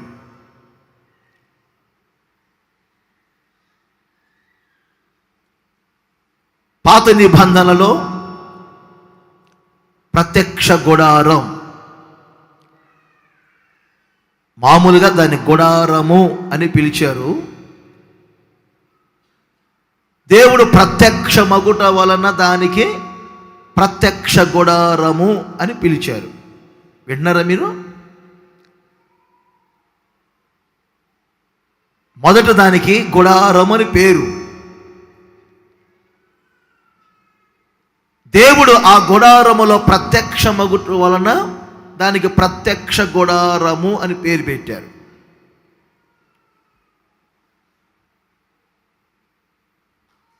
ఒక మనిషి ఎప్పుడు ఆ గుడారము కింద ఉండాలి.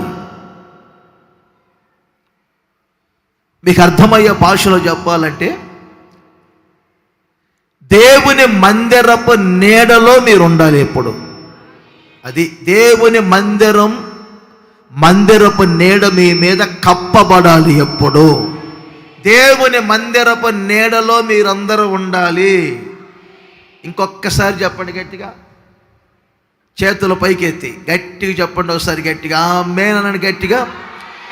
దేవుని మందిరపు గుడారములో మీరు ఉండాలి. దేవుని మందిరములో మీరు నివసించాలి. దేవుని మందిరం మీ మీద కప్పబడి ఉండాలి. ఎప్పుడు కప్పబడి ఉండాలి. అందుకని ఏం చేస్తారు? అందరు కలిసి ఎత్తుకొని వెళ్తారా?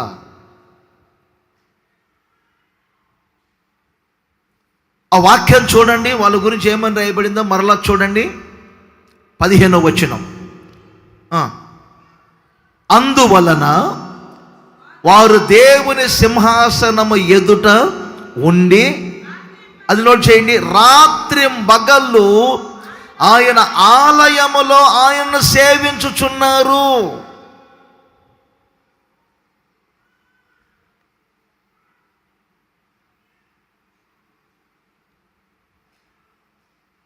ఒక టీచర్ గారికి ప్రకాశం జిల్లా నుండి ట్రాన్స్ఫర్ వచ్చింది. 3 స్థలాలు ఆయన గారికి ఇచ్చారు. ఈ 3 స్థలాలలో ఎక్కడికి వెళ్ళినా మీరు ఏది కోరుకొని వెళ్ళినా అవకాశం ఉంది అని చెప్పారు. అందులో 2 స్థలాలు కొంచెం సిటీ, మంచి మంచి వసతులు ఉన్నటువంటి ప్రాంతాలు. ఒక స్థలం ఏజెన్సీ ఏరియాలో, అంత వసతులు లేని ప్రాంతం. ఈ టీచర్ గారు నా దగ్గర ప్రార్థన చేయించుకుంటూ, అన్నయ్య నాకు ట్రాన్స్ఫర్ వచ్చింది, మరలా 3 years వరకు నేను అక్కడ ఉండాల్సిందేను అని ప్రార్థన చేయించుకుంటే, ఎక్కడ ప్రభు అని చెప్పాను. పలానా ప్రాంతంలో నాకు ట్రాన్స్ఫర్ వచ్చిందని వెళ్తున్నానని. అవునా, ఆ ప్రాంతంలోనా? మీరు చెప్పే ఆ ఊరిలో మన హోసన్న మందిరం ఉందే అన్నా నేను. అప్పుడు ఆయన నాతో చెప్పిన మాట ఏంటంటే, నాకు 3 ఆప్షన్లు ఇచ్చారన్నయ్య. నేను వెంటనే గూగుల్లో చూశాను, ఆ 2 ఆప్షన్లలో మన హోసన్న మందిరం లేదు, ఈ 3 ఆప్షన్లో హోసన్న మందిరం ఉంది. హోసన్న మందిరం ఉంది కాబట్టి అక్కడికి ఓకే అని చెప్పి వచ్చాను. ఆ రోజు నుంచి నా భార్య నా మీద గొడవ పెట్టుకుంటుందన్నయ్య. ఎందుకు? ఆమెమో కొంచెం వసతులు చూసుకుంటూ ఉంటుంది ఉండటానికి, ఆయనేమో ప్రార్థన వసతి చూసుకున్నాడు. ఏజెన్సీ ఏరియాలోకి వేయించుకున్నాం, అక్కడ ఏం వసతులు ఉంటాయి, సిటీలో వదిలిపెట్టి అని గొడవ పెట్టుకుంటా ఉంటే ఆయన అన్నారంట, ఆ సిటీల్లో మందిరం లేదే, మరి ఏం చేద్దాం, అక్కడైతే మందిరం ఉంది, అందుకని వేయించుకున్నానులే, 3 సంవత్సరాలేగా, మరలా మారదాంలే. వాళ్ళిద్దరూ వివాదం పెట్టుకుంటా ఉంటే నాకు చాలా సంతోషమైంది. వివాదం పెట్టుకున్నందుకు కాదు, ఈయన మందిరం ఉన్న చోటికి వేయించుకున్నాడు. మీకు అర్థమవుతుందా? మందిరం విలువ తెలియాలి. ఆ మందిరము చేత మీరు కప్పబడాలి. ఎప్పుడు మందిరపు నీడలో మీరు మీ పిల్లలు ఎప్పుడు ఉండాలని కోరుకోవాలి.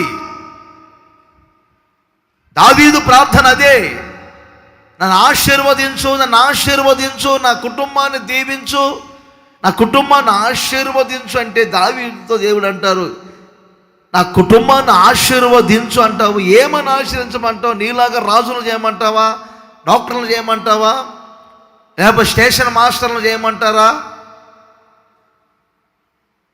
లేకపోతే సాఫ్ట్వేర్లు కావాలా, హార్డ్వేర్లు కావాలా, ఏంటో చెప్పు అంటే, అప్పుడు దావీదు అంటాడు, నా కుటుంబం అంతా నీ సన్నిధిలో ఉండునట్లు ఆశీర్వదించు.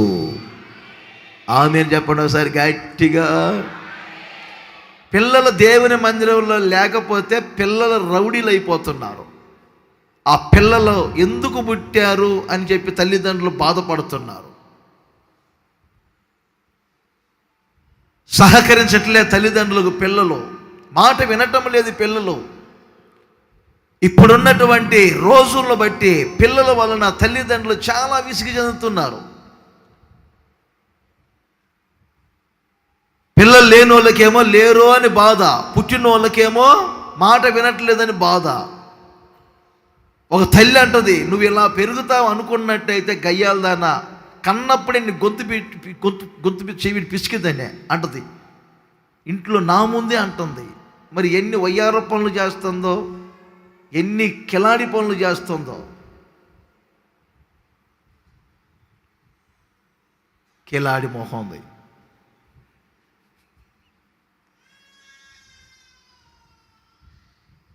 ఏదనంటే మరి వారి అమ్మగారు బెదిరించిద్దంట. నేను అంత భారం అయ్యానా, అంత ఎక్కువైపోయానా, చచ్చిపోతానులే అని చెప్పి కరెంటు ప్లగ్లు వేలు పెట్టిద్దంట. పట్టిద్దా? వేలు పెట్టిద్దా? మీరు చెప్పండి. కరెంటు ప్లగ్లో పెట్టిద్దా?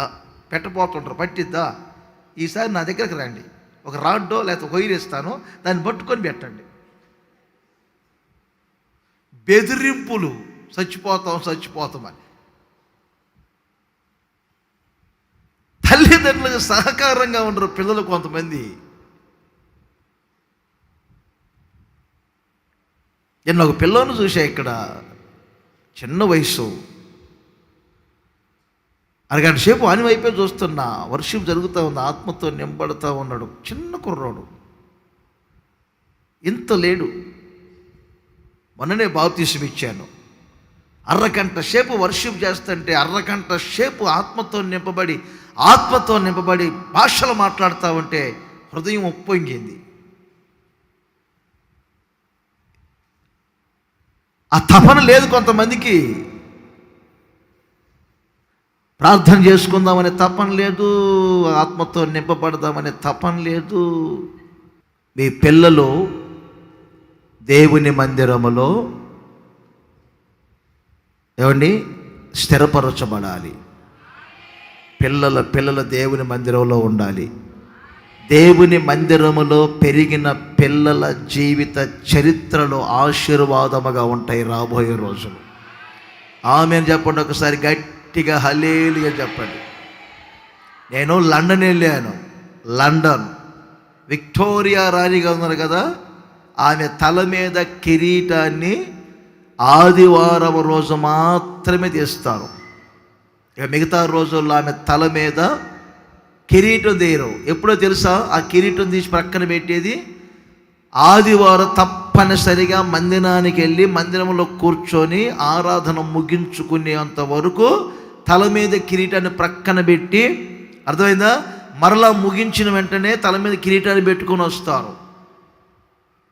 ఎవరు అడిగితే చెప్పారంట, అక్కడ ఉన్నది రాజులకు రాజు, ప్రభువులకు ప్రభు, ఆయన ఎదుట నేను తల మీద కిరీటం పెట్టుకోకూడదు. ప్రపంచ దేశాలనే శాసించినటువంటి వ్యక్తి విక్టోరియా రాణి. అంటే అనామకురాలు కాదు. ఆదివారం విలువ ఆమెకు తెలుసు. ఈ మధ్య లేటెస్ట్గా నేను విన్నాను ఇంకో మాట. ఇప్పుడు అమెరికా అధ్యక్షుడు ఉన్నారే ట్రంప్ గారు, ఆదివారం తప్పనిసరిగా ఆరాధనకి వెళ్తారు. ఆయన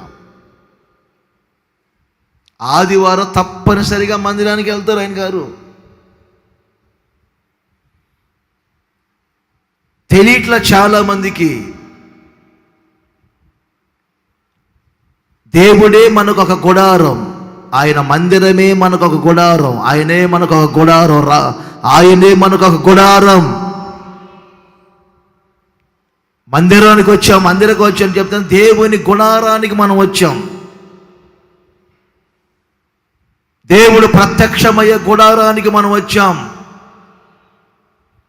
యెషయా ప్రవచన గ్రంథములో 6వ అధ్యాయములో 1వ వచనాన్ని మీరు గమనించండి. అక్కడ ఆత్మ సంబంధమైన మందిరం, సంఘం ఉంది. ఆ సంఘములో ఏం జరుగుతుందో మీరు గమనించండి. అక్కడ అత్యున్నతమైన సింహాసనమందు ప్రభువు ఆసీనుడై ఉండుట నేను చూచితిని. క్రింద ఆయన చొక్కాయి అంచులు దేవాలయమును నిండుకొనెను. ఆత్మ సంబంధమైన మందిరమైన మిమ్ములను దేవుడే ఒక గుడారముగా నిండుకొనుగాక. దేవుడే ఒక గుడారముగా నిండుకొనుగాక. అక్కడ యెహోవా పరిశుద్ధుడని చెరాపులు కెరూబులు ప్రతిగానములు చేస్తూ ఉండగా, దేవుని మందిరమంతా ధూమము చేత నిండుకొని ఉండగా, ఒక ఆత్మ సంబంధమైన ఆరాధన. దేవుని గుడారము చేత మీరు నింపబడుదురుగాక.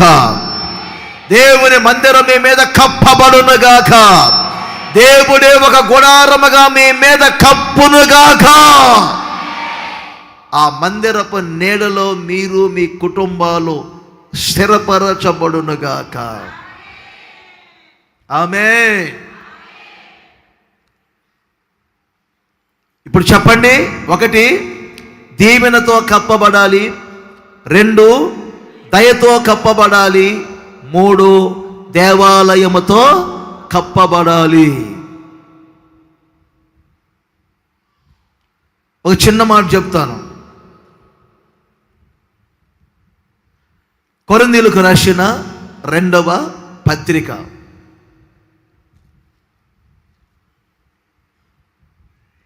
12వ అధ్యాయం 9వ వచనాన్ని కూడా చూద్దాం. 12, 9వ వచనం. ఓకే. బలహీనత యందు నా శక్తి పరిపూర్ణమగుచున్నదని ఆయన నాతో చెప్పెను. కాగా క్రీస్తు శక్తి నా మీద నిలిచి ఉండు నిమిత్తము. అక్కడ క్రింద ఫుట్ నోట్లో చూడండి. క్రీస్తు శక్తి మిమ్మల్ని కప్పునుగాక. క్రీస్తు శక్తి మిమ్మల్ని కప్పునుగాక. అందరు చేతులు పైకే చెప్పండి గట్టిగా, హల్లెలూయా. ఇంకొకసారి చెప్పాలి గట్టిగా, హల్లెలూయా. దేవుని శక్తి మిమ్మల్ని కప్పునుగాక. దేవుని శక్తి చేత మీరు కప్పబడాలి, కప్పబడాలి, కప్పబడాలి. పౌలు గారు బలహీనతల్లో ఉన్నారు. ఆ బలహీనతలలో దేవుడు చెప్తున్నారు, నా శక్తి చేత నిన్ను కప్పుచూ ఉన్నాను. దేవుని శక్తి చేత దేవుని ప్రజలు ఎప్పుడు కప్పబడాలి. చప్పట్లు కొట్టవచ్చు ఒకసారి గట్టిగా, ఇంకా గట్టిగా, గట్టిగా. చాలటం లేదు, ఇంకా గట్టిగా. దేవుని శక్తి చేత కప్పబడాలి. దేవుని శక్తి మిమ్మల్ని ఆవరించాలి. దేవుని శక్తి మిమ్మల్ని కమ్ముకోవాలి. అద్భుతాలు చేసే శక్తి, ఆశ్చర్య కార్యాలు చేసే శక్తి, సూచక క్రియలు చేసే శక్తి, ఉన్నతమైన కార్యాలు చేసే శక్తి, మీ రోగాలను తొలగించే శక్తి, మిమ్మల్ని స్వస్థపరిచే శక్తి, మీ కడుపుల గడ్డలు కరిగిపోయేటట్లు చేసే శక్తి, మీ మోయబైన గర్భాలను తెరిచే శక్తి. నన్ను చూడండి, నా దేవుడు నన్ను తన శక్తితో కప్పిపెట్టాడు, శక్తితో కప్పిపెట్టాడు, శక్తితో కప్పిపెట్టాడు. ఆయన శక్తి నన్ను కమ్ముకున్నది. అన్ని వేళలా, అన్ని వేళలా, అన్ని వేళలా నా దేవుడు తన శక్తితో నన్ను నింపి ఉన్నాడు. ఆయన శక్తితో నన్ను కప్పిపెట్టాడు. ఆయన శక్తి నన్ను ఆవరించి ఉన్నది. దేవునికి మహిమ కలుగునగాక. అందరు చెప్పండి గట్టిగా, హల్లెలూయా. ఏ శరీర బలహీనతలో ఉన్నారు, బలహీనపరిచే ఆత్మచేత పీడింపబడుతూ 18 ఏండ్ల నుండి నడుము వంగిపోయి ఎంత మాత్రము చక్కగా నిలబడలేక, తల పైకెత్తుకోలేక, రోజు నడుము వంగిపోయిన బలహీనతలోనే ఉన్నారా? ఎంతకాలం బలహీనతలు రావని నేను చెప్పను, వస్తాయి. ఆ బలహీనతలలో క్రీస్తు శక్తి మిమ్మల్ని కప్పుకోవాలి. అది దేని శరీరములో, మట్టి శరీరములో ఉన్నారు కనుక బలహీనతలు వస్తాయి.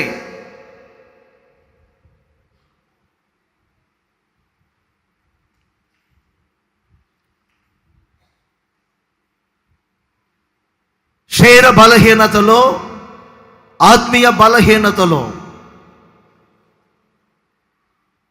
ఆ బలహీనతలలో దేవుని శక్తి కమ్ముకోవాలి మిమ్మల్ని.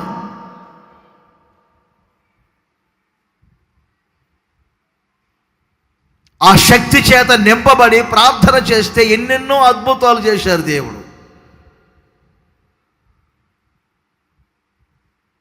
దేవుని సంఘమును ఎప్పుడు ఆయన శక్తి కమ్ముకొని ఉండాలి, ఆయన శక్తి కప్పబడి ఉండాలి, ఆయన శక్తి ఆవరించబడి ఉండాలి. ఎప్పుడు బలహీనమేమో అని చెప్పుకోకూడదు. మీ బలహీనతలలో దేవుని శక్తి పరిపూర్ణ మగునుగాక, పరిపూర్ణ మగునుగాక, పరిపూర్ణ మగునుగాక. ఒక గొప్ప శక్తిని మీరు పొందుకొని ఇక్కడ నుండి తిరిగి వెళ్ళబోతున్నారు. సర్వోన్నతుని శక్తి మిమ్మల్ని ఆవరించబోతుంది. ఒక బలమైన శక్తి మిమ్మల్ని తాకుతుంది. ఒక బలమైన శక్తి మిమ్మల్ని తాకుతుంది. ఒక బలమైనటువంటి శక్తి తాకుతుంది. ఒక దైవ శక్తి మిమ్మల్ని ఆవరిస్తుంది. ఆరాధనలో ఒక దైవ శక్తి ఆవరిస్తుంది. శక్తి చేత కప్పబడి ఇక్కడి నుంచి మీరు తిరిగి వెళ్ళబోతున్నారు. మీ బలహీనతలకి కనబడో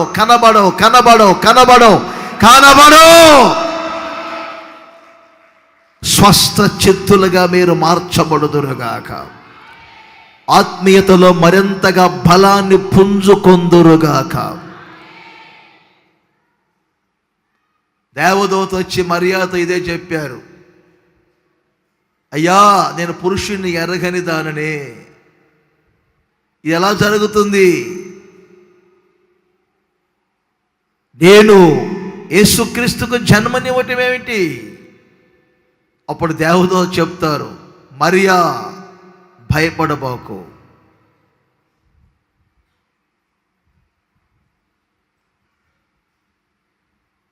సర్వోన్నతుని శక్తి నిన్ను కమ్ముకొనును, పరిశుద్ధాత్ముడు నీ మీదికి వచ్చును. ఆమె ఏ శక్తి? సర్వోన్నతుని శక్తి నిన్ను కమ్ముకుంటుంది.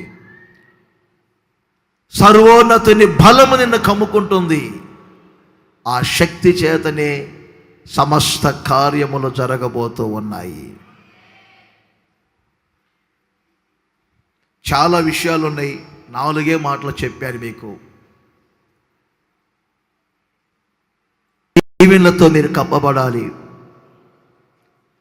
దయతో మీరు కప్పబడాలి, దేవాలయం అనే గుడారముతో మీరు కప్పబడాలి, దేవుని శక్తితో మీరు కప్పబడాలి.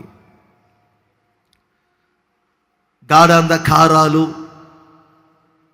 సిగ్గు, ఇప్పటి వరకు ముండ్లు, దోలగొండ్లు, ఇప్పటి వరకు ఒకవేళ తరంగాలు, ఇలాంటి వాటితో కప్పబడి ఉన్నారా? ఈరోజు నా ప్రభు చెప్తున్నారు, నా చేతితో నిన్ను కప్పెదను, నా చేతితో నేను నిన్ను కప్పెదను. వేటితో ప్రభు మనల్ని కప్పుచున్నారో చక్కని 4 విషయాలు చెప్పారు. ఉదయం సమాధాన విషయమైన నా నిబంధన తొలగిపోదు అని చెప్పారు. ఇప్పుడేమో నా చేతితో నిన్ను కప్పెదను అని చెప్పారు. ఈ 2 సందేశములు ఈ డిసెంబర్ నెలంతా మీ మీద ప్రభావము చూపునుగాక.